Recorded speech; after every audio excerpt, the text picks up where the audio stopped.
最后一个问题跟这个教授，我主要想问一下，你们作为西方人，但是有学习藏族的这个语言，而且也说得特别好。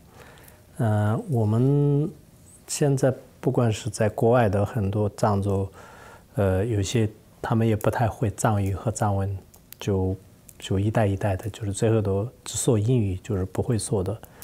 然后国内的很多藏族的话呢，慢慢做就比较知道，我们有很多都不太会说藏语，就是也说其他民族的这个语言的，就是这样就越来越严重。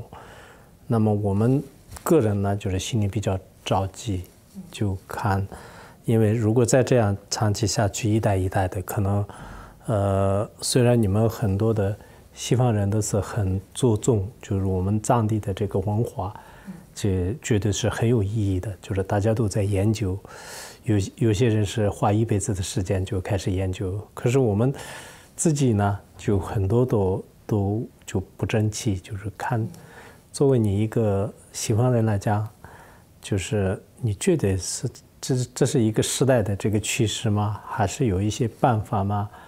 就是怎么，我是比较怎么讲，就是比较很着急，但是呢也找不到一个办法。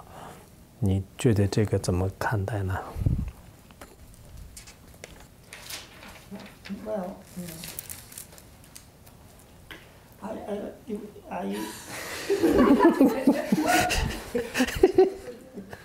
well, I know that Kemputsu Trimodro, and I think he too, are finding ways to create tools like manuals and dictionaries in order to propagate a more standardized Tibetan language in Tibet.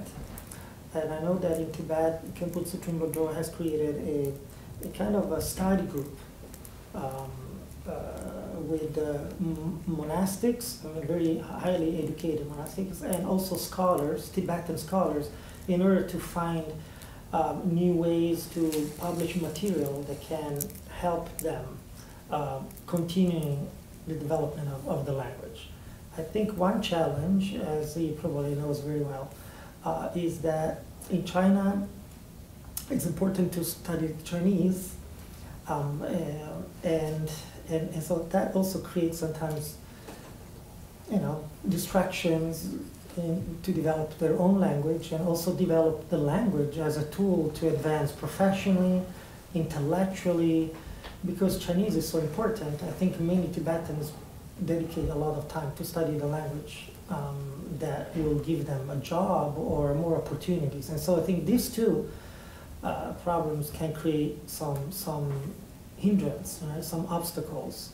But I have to say that I see many young Tibetans coming from Tibet.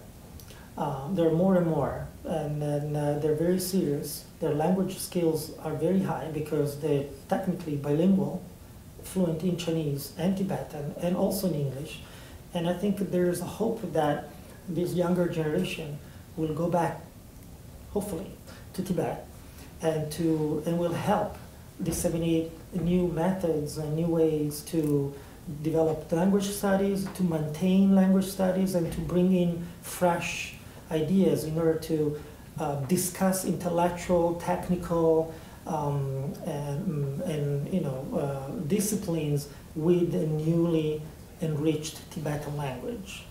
There are many answers to that question, but I think this is the one that, from the top of my head, came up first, and I hope that is full. Can I add something to this? I think that it takes a large amount of energy and investment to learn and maintain Tibetan language skills, and it's not really a question of individual people's capacity. It's a question of larger institutional and social forces.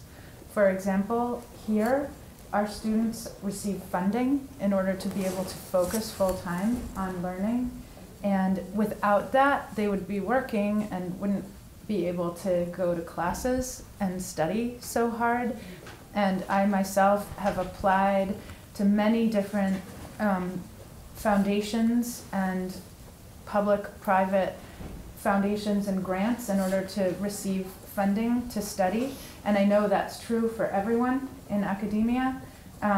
So it takes social structures, universities, cities, towns. It's that kind of institutional issue to maintain a language, not a matter of personal motivation or inclination. That's not enough alone. So at 4 o'clock, there's another event, and so unfortunately we have to end because this was actually really very fascinating, so I regret needing to end.